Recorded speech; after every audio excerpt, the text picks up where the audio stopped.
அனைவருக்கும் வணக்கம். மார்கழி 1ஆம் தேதி வராகியன்னை வழிபாடு செய்யும் பக்தர்கள் வராகியம்மன் பாதத்தில் இந்த 5 பொருள் சேர்த்து நீங்கள் வைக்கும்போது உங்கள் இல்லத்தில் இந்த மாதம் முழுவதும் பணம் வரவு நன்றாக இருக்கும். பண கஷ்டம் வரவே வராது. என்னென்ன பொருள் நம்ம வைக்க வேண்டும் அப்படிங்கிறத இந்த பதிவில் பார்க்க போகிறோம். மார்கழி 1 திங்கட்கிழமை மாலை 6 மணிக்கு மேலே நீங்கள் வழிபாடு செய்வது ரொம்ப சிறப்பாக இருக்கும். கட்டாயமாக நிலைவாசலில் ஒரு தீபமாவது ஏற்றி வைத்து அதற்கப்புறம் பூஜை அறையில் தீபம் ஏற்றி வைத்து வழிபாடு செய்யுங்க.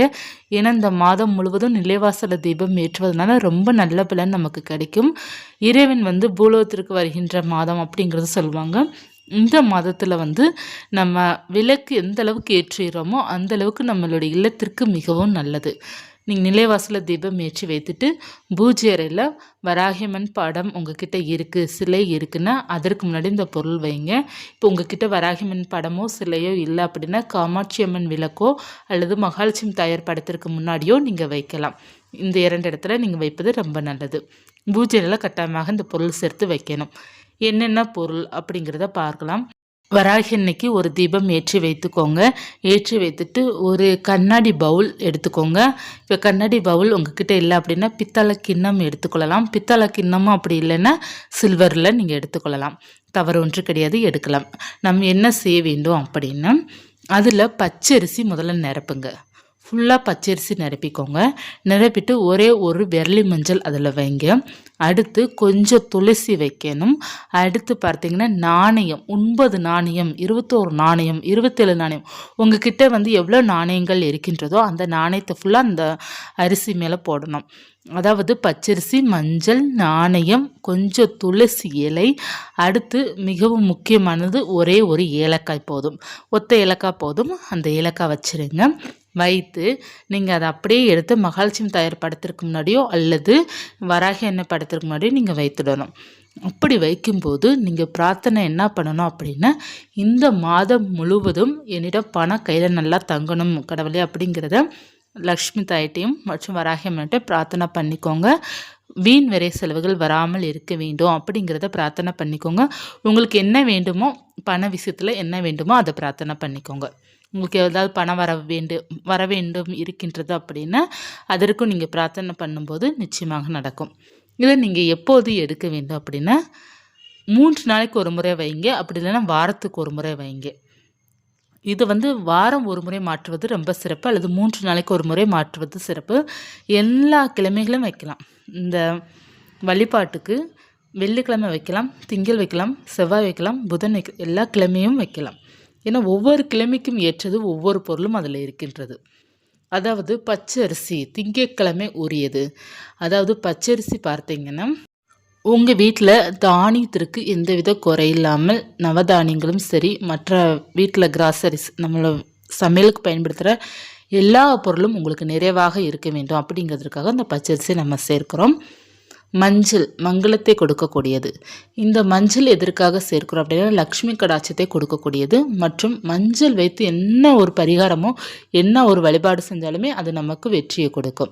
அடுத்து துளசி மற்றும் ஏலக்காய், நாணயம், இந்த 3மே பண அவசியத்திற்காக, லக்ஷ்மி கடாட்சம் கிடைப்பதற்காக, உங்களுக்கு பண வரவு நன்றாக இருப்பதற்காக இந்த 3 பொருளை சேர்த்து நம்ம வைக்கிறோம். இந்த 5 பொருளும் நமக்கு நல்ல மாற்றத்தை கொடுக்கும். செய்து பாருங்கள். மாதம் இதை ஒரு முறையை நீங்கள் செய்யலாம். வாரம் ஒரு முறை செய்யலாம். இல்லைன்னா வாரம் இதை நீங்கள் தொடர்ந்து செய்யலாம். ஏன்னா இந்த பொருள் நம்ம வைத்து நம்ம வழிபாடு செய்வதனால் நம்ம வீட்டில் அதிர்ஷ்டம் நிச்சயமாக கிடைக்கும். அது உங்களுக்கு ஒரு முறை செய்து பாருங்கள். அதில் இருக்கிற மாற்றத்தை பார்த்துட்டு நீங்கள் தொடர்ந்து நீங்களே இது பண்ண ஆரம்பிச்சிடுவீங்க. இதை நீங்கள் என்ன செய்ய வேண்டும் அப்படின்னா, நீங்கள் இந்த பச்சரிசியை பொங்கல் வைத்து சாப்பிட்டு கொள்ளலாம். இல்லை அப்படின்னா பறவைகளுக்கு தானமாக போடுங்க, ரொம்ப நல்லது. அந்த துளசி இலை காய்ந்துடும். அதை செடிக்கடியில் போட்டுருங்க. இந்த விரலி மஞ்சள் அல்லது குண்டு மஞ்சள் நீங்கள் வச்சுருக்கீங்க அப்படின்னா அதை எடுத்து பூஜை குப்பைகளுடன் சேர்த்து போட்டுருங்க. அதே போல் தான் ஏலக்காவும். அதற்கப்புறம் பார்த்தீங்க அப்படின்னா நாணயங்கள் அதை எடுத்து வச்சுருங்க. அடுத்து நீங்கள் திரும்ப செய்யும்போது அந்த நாணயத்தை மறுபடியும் இதில் சேர்த்து நீங்கள் வைக்கலாம். மிக சிறப்பான பலன் இது கொடுக்கும். இதை செய்து பாருங்கள். இது செய்து நல்ல பலன் இருக்கின்றது, அதனால தான் நான் சொல்கிறேன். இது உங்களுக்கு நல்ல மாற்றத்தை கொடுக்கும். அந்த பச்சரிசியில் டஸ்ட்டு பட்டுருச்சு அப்படின்னா நீங்கள் வேறு மாற்றிடுங்க.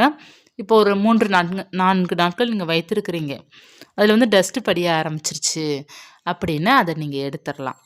இல்லை எந்த டஸ்ட்டும் அதில் படலை, நல்லா இருக்குது அப்படின்னா 1 வாரம் கழித்து கூட நீங்கள் எடுத்துக்கொள்ளலாம்.